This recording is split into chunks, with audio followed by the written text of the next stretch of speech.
Programa Lígia Marques, a arte de fazer o belo. Realização, Ateliê de Arte e Arquitetura Lígia Marques. Oferecimento, Mágica do Ser, Facilitadores da Consciência.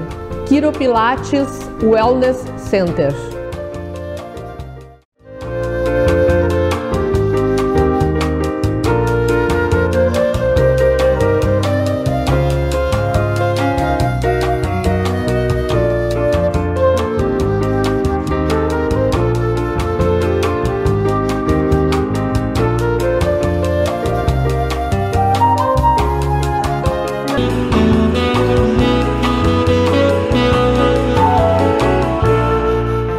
Olá, eu sou Lígia Marques e você está assistindo o programa Lígia Marques, a arte de fazer o belo.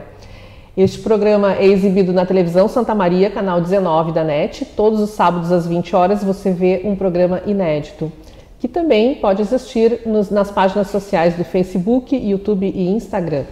Este programa é produzido pela SM Produtora e é uma realização do Ateliê de Arte e Arquitetura Lígia Marques, localizado no Centro Internacional de Arte e Cultura Humanista, Recanto Maestro. Hoje temos um programa muito especial, um programa que nós vamos falar sobre paternidade, né? A arte de ser pai, a arte de ser um líder autêntico na nossa sociedade humanista. Então eu convidei o professor que eu já vou dizer quem é. Ele é pai de 2 filhos, graduado em psicologia, com especialização em psicologia pela Universidade Estatal de São Petersburgo. É autor do curso O Voo da Águia, com mais de 30 anos de experiência no desenvolvimento de pessoas para atingirem o máximo potencial. E eu chamo então o professor Dr. Isaías Penso. Bem-vindo ao programa, Isaías. Muito prazer, Lígia, estar aqui no teu programa e poder contribuir com alguma coisa com o teu público aqui, que eu sei que ela é maravilhoso. Muito obrigado. Sim, esse tema de paternidade, nunca fiz nenhum programa sobre ele, eu já fiz sobre maternidade e hoje assim eu me dediquei para que nós pudéssemos debater esse assunto, né, que é tão bacana. Por exemplo, vamos começar pelo conceito de paternidade. Nós podemos dizer que tem a paternidade biológica e a psicológica. Como é que a gente diferenciaria isso? Pois é, o conceito de paternidade, digamos que um pai, ele teria o dever de encaminhar o filho para ser uma pessoa autônoma e capaz na vida e na sociedade onde ele vive. Depois tem um conceito de paternidade biológica, que é um ciclo biológico que cada ser humano faz. Por exemplo, o próprio Maslow, o grande psicólogo Maslow, ele falava das necessidades básicas de um ser humano, onde você precisa satisfazer o básico da vida de um ser humano. Então, o ciclo biológico, a paternidade biológica, é, na verdade, fazer com que o filho aprenda, prover-se, desenvolver-se, realizar-se num básico. Sim. Que todos os seres humanos têm acesso a esse básico, né? Só que esse básico, chamado ciclo biológico, ele é um pressuposto para um ciclo superior. Ele é natural da vida do ser humano. O chamado ciclo psíquico, ou um ciclo espiritual, digamos, energético puro. E esse ciclo superior, que também é próprio da natureza humana, ele pode ser alcançado por muita gente, mas não é tão simples. Porque aí precisa educação de base, precisa um pai e uma mãe que saiba trabalhar o filho na responsabilização, para que ele possa se desenvolver naquilo que ele é como pessoa, para evoluir gradativamente e chegar a esse estágio que a vida prevê. Não é a questão de cultura ou de ciência de sociedade. O intrínseco da vida humana prevê passar pelo ciclo biológico, mantendo concomitantemente com o mundo psíquico e chegar num estado superior de plena realização. Porque o ciclo psíquico, ou espiritual, se quisermos, ele é chegar no topo. E é possível chegar no topo, mas talvez precisamos com isso rever muitas bases da nossa educação, né? Sim, pois é.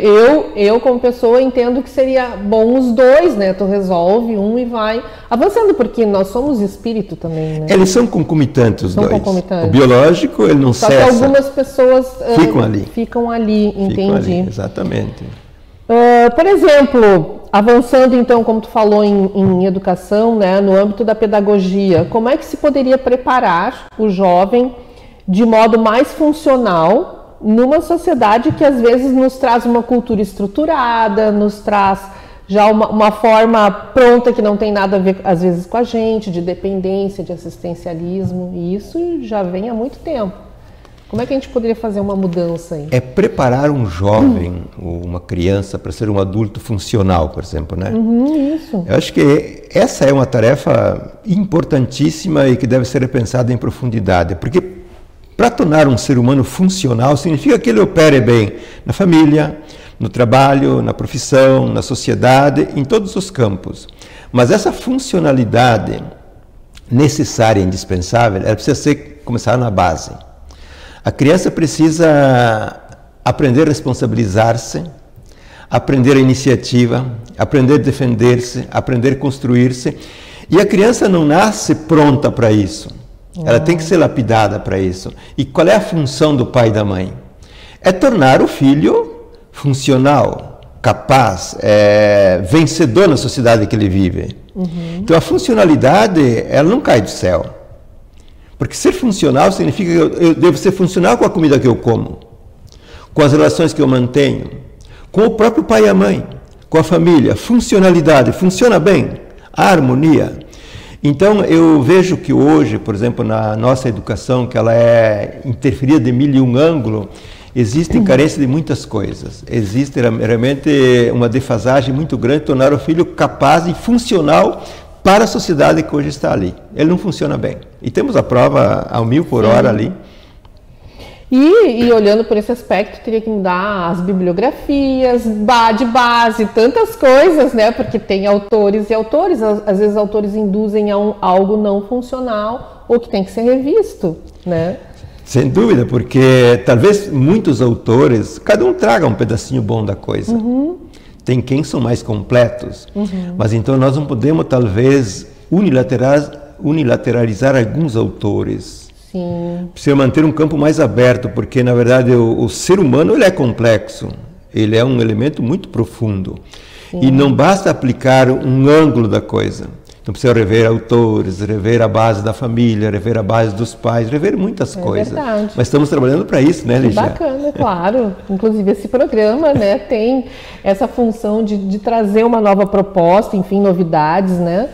Por exemplo, você que é consultor empresarial, né, atende vários líderes, vários profissionais, tem uma atuação no desenvolvimento de pessoas, de artistas, né, profissionais. Como é que nós poderíamos falar um pouco mais sobre o plano existencial e o plano ontológico, por exemplo? Como é que tu percebe, no caso, o homem hoje? Falando mais do homem, porque a gente está num programa falando sobre paternidade, né? Mas a gente sabe que serve para todos. E antes de ser homem ou mulher, nós somos ser. Então agora tu vai entrar nesse plano existencial e ontológico. Na verdade, o plano existencial, a existência, ser um existente, na verdade é onde nós aparecemos aqui. É a nossa fenomenologia, é o nosso manifesto. Nasceu, se torna existente. É aquilo que todo mundo vê, né? Vê. Então, o existente, a existência é um plano de imagem, de fenomenologia. Porém, mas nós não somos só fenomenologia, nós somos uma essência também. Nós somos espírito, nós somos o em si da vida. Então, hoje, nós estamos muito já propensos, formados, culturalmente induzidos um pouco a viver um plano existencial manifesto. Aquilo que é visível, aquilo que é considerado, aquilo que é palpável. Mas a vida não é só isso. Então, nós temos que pensar no homem, falou do homem ontológico, ou do homem metafísico, se quisermos, que a nossa essência, eu digo sempre nos momentos que eu posso me expressar através de vídeos ou aula, nós somos movidos por um mundo invisível. É o mundo invisível que nos move, que nos formata, que nos faz o resultado. Então nós teríamos que também ultrapassar esse plano existencial para entrar nesse plano metafísico, mas aqui na história ainda. Porque aqui nós temos que juntar as duas coisas. Aquilo que é manifesto, a minha biologia, o meu sentimento, as minhas emoções, juntá-lo ao mundo psíquico, que é o criativo, que é o espiritual, que é uma visão diferenciada, até de universos paralelos. Então, na verdade, o desfecho progressivo de um ser humano que evolui, a meta que ele tem que alcançar é alcançar o plano ontológico, o plano metafísico, o plano espiritual. E sem desconectar-se do plano existencial biológico. Porque as coisas andam junto. Talvez a existência, né? A existência a minha existência é um problema a ser resolvido. Eu sou um existente. Mas o que eu vou resolver nesse tempo histórico que eu tenho aqui? Eu vou ter que resolver a minha vida num sentido superior, de alcançar um estágio para o qual eu sou proposto. Então, hoje você pode olhar o mundo existencial de uma existência rudimentar, social, cultural, biológica, ou podemos olhar, juntar isso a um outro mundo, que falamos antes do mundo psíquico e do mundo biológico. Esse outro mundo entra a criatividade, entra o mundo dos artistas superiores, entra o mundo da intuição pura, entra o mundo de uma visão diferenciada, da coerência de um ser humano. Então é preciso ver esses dois mundos. Lígia, falta cultura, falta conhecimento, falta orientação. Nós vivemos uma coisa um pouco rasa demais. Falta mesmo, porque eu também estou sempre estudando e eu vejo que nós já tivemos outras civilizações que alcançaram uma determinada evolução, e a gente sabe, até a gente conhece mais são os gregos, mas teve antes dos gregos também outras, e a gente perdeu essas informações, a própria história que nos ensinou, também ensinou não de um modo verídico totalmente, talvez com interesses que não gostariam que nós evoluíssemos, concorda? Sim, certo. Nós precisaríamos, na verdade, talvez o mundo acadêmico, as escolas, têm que buscar essa história, essa verdade, essa cultura viva. Ela sempre existiu, dos egípcios ou muito antes. Quer dizer, tantos autores, tantas obras, tantos feitos, tantos fatos, tantos personagens que não são considerados e não são elencados. Então, as escolas, nós como leitores, a própria família tem alguns hábitos diferentes, né? Onde tu leva os filhos existe um outro mundo. Existem muitos mundos, na verdade. Certo? Então, nós talvez por questões, às vezes comerciais, às vezes de ordem de interesses sociais ou políticos, nós pegamos certos vieses e esquecemos do resto. Mas o mundo, a vida é complexa, a sociedade é complexa, a história é complexa e riquíssima. Isso. Tanto é que se eu for, você fala lá do Recanto Maestro, que tu já gravou programas lá e tal, a ANF, eu não sou professor da ANF, eu sou um professor particular, ela resgata grande parte desse histórico da humanidade no sentido vivo da cultura. Ontológico da também, arte, desse mundo fazer. Então isso é fantástico. É uma nova educação, né? Uma nova cultura. Nova visão, uma nova educação. Nós temos então ao mais uns minutos, aí 1 minuto e meio para terminar esse bloco. Vamos falar um pouco assim de como é que nós poderíamos construir uma família funcional, uma escola funcional, uma empresa em função do ser humano, porque tu sai da família, vai para a escola, vai para a empresa, às vezes tu repete modelos. Como é que funciona? Como é que poderia funcionar melhor? Na minha visão, e eu tenho quase 40 anos de experiência como psicoterapeuta, né? Uma família funcional, ela começa numa questão óbvia e simples. Se nós tivermos um casal funcional, um casal sadio, um casal coerente, um casal harmônico, nós começamos as bases de uma família funcional. E essa questão não é fácil. Infelizmente, ela não é fácil. Então, sanidade psíquica, sanidade biológica, além da sanidade orgânica. E uma sanidade relacional. Porque é a relação que começa a contar na vida a dois, em família. Então, desta base de pais e mães coerente, digamos, informados, vivos, começa uma família funcional. E da família funcional, nós vamos ter, na verdade, empresas funcionais, porque temos líderes funcionais, temos empresários funcionais que são coerentes. E da família funcional e da empresa funcional, das 1001 empresas funcionais, nós temos uma sociedade funcional. Porque, no fundo, a família é a célula da sociedade. E é verdade, uma célula determinante da sociedade é a família e continua sendo. Então, de uma família sadia, coerente, harmônica, estruturada, funcionalidade, nós geramos os inúmeros produtos sociais depois, profissionais, funcionais, coerente, de um modo perfeito. No caso contrário, o nosso problema hoje, problema grave universalmente, não é aqui no Brasil não, realmente vivemos um estágio muito complicado de famílias, de casamentos que são um tanto complicados, certo? Não se entendem, existe uma defasagem de um milhão de coisas, então não se gera funcionalidade, não se gera sanidade e não se gera resultados funcionais, esse é o problema. Exato, porque como falta o conhecimento do que é ser ou não ser, né? O autoconhecimento começa a se errar muito em relação ao valor humano, já desde criança, faltando respeito. E aí vai para a escola, e aí depois repete o modelo da empresa, nesse sentido que tu quer dizer, desde o início fazer. Porque se o pai não sabe quem ele é como pessoa, como ser humano, tudo fica comprometido.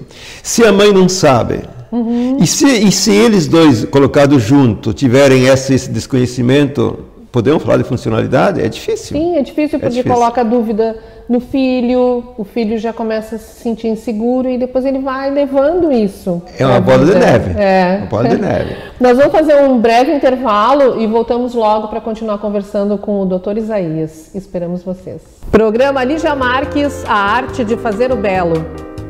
Realização: Ateliê de Arte e Arquitetura Lígia Marques. Oferecimento: Mágica do Ser, Facilitadores da Consciência. Quiropilates Wellness Center.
Voltamos a apresentar o programa Lígia Marques, a arte de fazer o belo. E hoje continuamos conversando com o Dr. Isaías Penso. Eu estou adorando a conversa e tenho certeza que vocês também estão gostando. Dr. Isaías, eu gostaria de falar sobre alguns aspectos que eu observei serem muito importantes aos grandes homens. Então eu te dou a palavra e você fala sobre a tua percepção ou ponto de vista sobre esses pontos que eu considero e achei interessante como importantes para os grandes homens. Humildade, por exemplo. Humildade. A humildade eu acho que é um dos grandes valores do ser humano. Porque se tiver uma coisa que rompe as relações é a arrogância, que é o oposto da humildade. Então, acho que a humildade, em muitas pessoas, ela falta em grande escala, né? Mas a humildade é talvez a atitude que mais valoriza, que mais captura a simpatia, o bem, a harmonia das coisas. Se você quiser ganhar de um modo valoroso a relação das pessoas, talvez a primeira postura é ser humilde, porque ninguém sabe o suficiente e ninguém terminou de saber. Você precisa ter a medida de que você está aprendendo. E o velho Sócrates já disse, né? Eu sei que de nada sei. Então a humildade para mim é um dos grandes valores do ser humano. E não sou só eu que digo isso, eu penso assim. Ótimo. A gente se colocar aberto para receber e aprender, né? É só um comentário, porque muitas vezes a gente vai num curso, ou as pessoas vão num curso que ele é sério, mas você está lá selecionando aquilo que você quer ouvir. Isso. Você não tem a disposição, a humildade de você se abrir para um novo conhecimento. Então, se eu for numa palestra ou num curso para confirmar aquilo que eu já sei, Sim. então posso até às vezes vão só para criticar e não se abrem para aprender. Essa é a evolução do ser humano. Exatamente. Que faz a evolução é isso, né? Exatamente. Que bacana. O segundo ponto é ser vencedor, né? Por que esse aspecto é importante para um grande homem? Ele ser vencedor. Hoje fala-se muito sobre ter sucesso. O que é ser vencedor? Por que é importante vencer na vida? É um fato interessante esse, Lígia, porque os vencedores são muito criticados também, são muito massacrados, não só hoje, na atualidade, mas quase sempre. Mas ser vencedor é um instinto do humano natural. Uhum. A vida não quer perder, a vida quer ganhar no bom sentido, certo? Então, ser vencedor é da essência do ser humano, é da essência de qualquer ser vivo, vencer, crescer, aperfeiçoar-se, ganhar. Não é ganhar dinheiro, que também é importante, mas então o homem vencedor, por que ele deve vencer? A pergunta que você fez, né? Deve vencer porque se ele é um vitorioso, ele é feliz, ele é satisfeito, ele é harmônico e essa felicidade ele a passa para os outros. Sim. O vitorioso, no fundo, ele comunica o outro a aprender a vencer, aprender a resolver, aprender a crescer, aprender a ser aquilo que a natureza lhe deu, que é ser vencedor. Então, nós temos que estar muito atentos, porque no mundo de hoje, eu disse há pouco que não é só hoje, se condena demais os vencedores, como se vencer fosse um problema, como se ser grande, ou ser rico, ou ser sábio é um problema. Não, se nós observarmos bem, primeiro que é uma lei da vida, vencer, crescer, subir, aperfeiçoar-se. Segundo que, se nós formos muito coerentes, os vencedores transformam a sociedade em todos os sentidos. Fazem evolução, crescem junto, né? Se eu ganho, tu também ganha. Ele tem uma economia, né? Olha um empresário, com a economia que ele tem, quantos ele pode dar oportunidade, fornecer e ganhar. Exatamente. Mais. E depois ele é exemplo para você vencer. Exato. Por acaso tem alguém que quer ser perdedor? Não tem. Então, o meu exemplo, o meu estilo, junto com a minha humildade, eu posso ensinar pessoas a quererem vencer. Essa é que é a questão. Excelente. Uma outra palavra que tu já tocou um pouquinho nela é sobre a coerência. Por que para um grande homem a coerência na palavra que ele dá, nos atos que ele faz, por que isso é importante? É muito boa essa palavra, eu gosto muito dessa questão da coerência, porque observem, a natureza humana ela é uma matemática exata, da biologia, da fisiologia, dos órgãos, e ela é uma matemática exata, portanto ela é coerente. Ela não pode desequilibrar as coisas. É coerente com o comer, com o beber, com o dormir. E então, o grande, aquele que cresce no seu esforço, no seu sacrifício, na sua luta, ele cresce porque ele é coerente. Porque ele faz as contas certas. Do alimento ao grande negócio. Ele é coerente na proporção. Porque, por exemplo, num negócio, o negócio tem que ser bom para os dois, é um dito muito antigo. É verdade. Porque então há a coerência, os dois ganham, os dois satisfazem, os dois crescem. Então a coerência é ser coerente com a natureza humana, para mim ter saúde, é ter coerente com as minhas relações para ter valor e ser bem relacionado e ter satisfação, é a coerência com o mundo empresarial profissional, é a coerência com o mundo social. Então o grande, na verdade, ele é grande porque ele é coerente. Certo? E se ele não for coerente, ele cai lá na frente. Então, a coerência do grande faz os outros se tornarem coerentes. Ele é um pedagogo, ele é um educador. Não falamos de um grande que ele é arrogante ou destrutivo, falamos de grandes que são grandes verdadeiramente.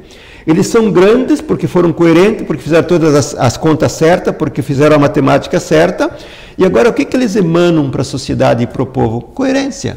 Faça a coisa certa. Seja verdadeiro. E entende? isso serve para em qualquer instância, porque um pai coerente, um professor coerente, ele está sendo um exemplo, um modelo para aquele Sempre. que a coerência é a irmã gêmea da verdade. É isso, eu ia dizer. É o contrário da mentira, né? Se tu mente para ti mesmo, tu vai mostrar o quê? Vai ser o quê na tua existência? O que vai aparecer na tua existência? É incoerente, é falso e produz péssimo resultado, certo? Nesse sentido. É verdade, tem, né, como a congruência, ser congruente, ser reversível com aquilo que faz, né, tem outras palavrinhas. Vamos para então a última palavra dessa pergunta, que é uma palavra muito legal também, que se chama a prudência, né? Inclusive na Bíblia nós temos exemplos. Por que a prudência para um grande homem ela é importante? Para um pai, para um grande homem? Diz que até a serpente é prudente, né? A serpente, ela tenta fugir até o último reduto. Ela só ataca se for necessário, então ela é prudente. Ela está... A prudência, veja bem, a imprudência no trânsito, a imprudência com a alimentação, a imprudência com a bebida, tudo isso é contra a natureza, tudo isso é contra a vida. A prudência é ter a precaução, ter a devida proporção, ter o cuidado para que você faça a coisa certa. Quer dizer, o imprudente, ele erra quase sempre. E cria dano não só para si, como ele cria dano para os outros. Você tomou um exemplo do trânsito. Eu sou imprudente, eu cometo um acidente. Pode ser que só eu me machuque, mas pode ser que eu mate mais 2, 3 pessoas. Então, para os grandes vencedores, os homens, as mulheres mais sábias e mais sábios, a prudência é uma dose especial de sabedoria, que você tem o momento certo, tem a proporção certa. Tu tem que renunciar às vezes. Tu tem que abraçar quando você não queria abraçar, não se de uma causa, entende? Então, ser prudente, na verdade, numa definição minha aqui, é fazer a conta certa, a proporção certa para que a tua vida funcione, para que você esteja bem, que a tua saúde funcione bem e, sobretudo, para que você tenha uma harmonia social, certo? Que se você observar bem, quem avança o sinal de um modo improvisado, de um modo agressivo, a imprudência, ela sempre cria danos. Sim. Sempre cria. Nós poderíamos citar vários exemplos, numa fábrica, um incêndio, numa padaria, né? Colocou o forno muito acima do que precisava para assar o pão. Quer dizer, tudo traz prejuízo se nós não somos prudentes, né? Não estamos presentes com aquela ação, conscientes com aquilo que estamos fazendo. Prudência também no educar os filhos, no educar os alunos. É muito importante isso, porque ser prudente. Por exemplo, uma criança, ela é impulsiva por natureza. E de um certo modo ela é imprudente, mas ela não está educada. Ela e não quem é que deve dar o limite para as crianças? São os pais. Que, aliás, falando de paternidade, uma das coisas mais importantes que existe é hoje um desafio e que está em discussão, qual é o limite de dar aos filhos? Sim, também pensei nisso quando tu falou nessa palavra. Limitar. Qual o limite? Qual é o limite? É um desafio. Mas existe a proporção certa. Sabe? Exato, porque nós temos que saber dar o limite sem tirar a autonomia, né, daquela essência, daquele ser vivo ali, né? Porque é tão bonito as crianças querendo fazer as coisas sozinhas aí, mas tem aqueles pais que ainda não estão educados e substituem o filho, né? Na hora de fazer. A arte de educar tem que estudar muito. É bonito. Nós temos mais 2 perguntas, depois um outro programa pode voltar para a gente falar, porque são tantos temas lindos, né?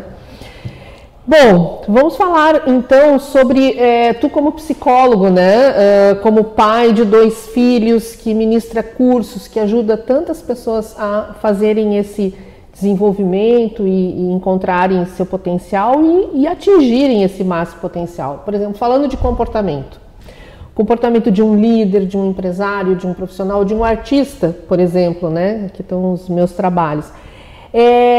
Como é que tu vê, ou como é que tu trabalha nos teus cursos, essa questão do artista no momento de realizar, de fazer uma produção de uma arte, ou mesmo numa empresa, um designer, né? Que resultado ele vai atingir daquele produto, ele sendo pai de si mesmo, sendo realizado, sendo feliz, que aí vem a criatividade. Como é que tu vai conduzindo as pessoas, ou quais os cuidados, enfim, que as pessoas têm que... Pois é, o produto que as pessoas produzem, no caso, né? Falando dos artistas. Quanto mais, Lígia, eu formo pessoas, certo? O curso Voo da Águia é um curso eminentemente de formação progressiva das pessoas. Quanto mais a pessoa se conhece, quanto mais a pessoa se estuda, quanto mais ela tem realmente ferramentas junto com a sua coerência pessoal, tanto mais ela produz produtos bons, desafiadores, coerentes e belos. Um artista, quanto mais ele alcançar o seu mundo interior, a sua verdade, a sua essência, a sua evolução, o seu autoconhecimento, mais ele pode produzir produtos artísticos que encantam e fazem bem. Porque o problema dos artistas, de um certo modo, não só dos artistas, mas das pessoas em geral, é que você pode produzir uma obra que não faça bem. Porque ela não tem a proporção certa, porque ela não tem as cores adequadas, porque ela não tem a dinâmica vital que é necessária. Emite uma imagem que não reverbera funcionalidade no outro. Exatamente. Então, por exemplo, o produto de uma pessoa sadia, de uma pessoa que cresce, de uma pessoa feliz, de uma pessoa coerente, é um produto que não só ele pode ser funcional, como ele pode ser belo, mas ele pode fazer bem. Uma obra de arte, por exemplo, uma obra de arte, se ela é feita por um artista coerente com a própria vida e satisfeito e feliz, ela emite um comunicado. E se ela é feita por outra pessoa, ela emite um outro, porque o objeto em si, ele somatiza a dinâmica do dono. Ele somatiza a psique do dono, ele somatiza aquilo que é o estado emocional, circunstancial, o constante daquela pessoa. Naquele momento. Naquele momento, entende? E vamos dizer assim, se a pessoa estivesse sempre razoavelmente feliz, qualquer momento emite uma obra de arte positiva e funcional. Mas se ele estiver patológico, ele vai fazer outra coisa. Na verdade, o trabalho que eu levo em frente, não é que não vim aqui para falar desse trabalho, mas é exatamente tornar a pessoa sadia, uma pessoa funcional, uma pessoa realmente coerente, para que ela possa produzir em qualquer campo um comportamento, uma atitude, ou um produto que ele seja um produto que sirva à vida. Para ele e para os outros. Para ele e para os outros. Essa é a questão que tem que ser feita. É isso aí. Nós vamos para a última pergunta, já me fizeram sinal lá para encerrar. Que mensagem, então, tu como pai, né, de 2 filhos, tu tem uma filha arquiteta também, o teu filho não lembro o que ele faz. É personal trainer. Personal trainer. O que tu sinalizaria, por exemplo, como indicação aos homens, aos jovens, né, que querem se tornar grandes homens, que querem ser colaboradores no social, independentes, pai de si mesmos? Que mensagem tu deixaria para o nosso pai de si mesmo? Eu diria o seguinte, que cada ser humano ele vem do pai e da mãe, que são colaboradores para entrar nessa existência, mas eles devem tornar-se pais e mães de si mesmo. E isso acontece só numa autoconstrução progressiva, quando você começa a responsabilizar-te, quando você começa a assumir as coisas, quando você começa a escolher adequadamente. A mensagem que eu deixo para as crianças, para os jovens, para os adultos, é que nós temos que passar a ser pais, Dia dos Pais que vem ali, né? De nós mesmos, mães de nós mesmos. Então isso é uma autoconstrução progressiva que nós devemos assumir a responsabilidade e assumir a tarefa de fazê-la. Não esperem pelos outros. Façam o máximo que vocês podem de um modo coerente e bem feito, satisfazendo a vossa vida para serem grandes, satisfeitos, realizados e para realizar a nossa sociedade. Essa é a minha mensagem. Muito obrigado. Sem depender de ninguém, é tão bom ser independente, né? Isso. Muito obrigado, Isaías, pela tua colaboração ao programa. Eu que agradeço a oportunidade e espero que a gente tenha contribuído com alguma coisa. Tá? Com certeza contribuiu. Encerrando, então, o programa que homenageia os pais, né? Eu agradeço a participação de vocês e vocês podem assistir o programa Lígia Marques, A Arte de Fazer o Belo, na televisão Santa Maria, canal 19 da NET, todos os sábados às 20 horas, com programas inéditos. E também nós exibimos no site da TV Santa Maria, .tv.br, nas páginas das redes sociais Facebook, YouTube e Instagram. O programa Lígia Marques tem um canal próprio no YouTube, programa Lígia Marques, e no Facebook também. Se você quer ser um apoiador cultural deste programa, envie um e-mail para programaligiamarques@gmail.com.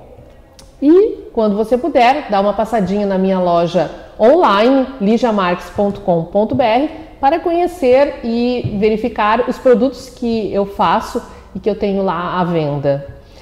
Foi um prazer ter estado com vocês. A gente se vê nos próximos programas e eu espero você. Programa Lígia Marques, a arte de fazer o belo. Realização: Ateliê de Arte e Arquitetura Lígia Marques. Oferecimento: Mágica do Ser, Facilitadores da Consciência. Quiropilates Wellness Center.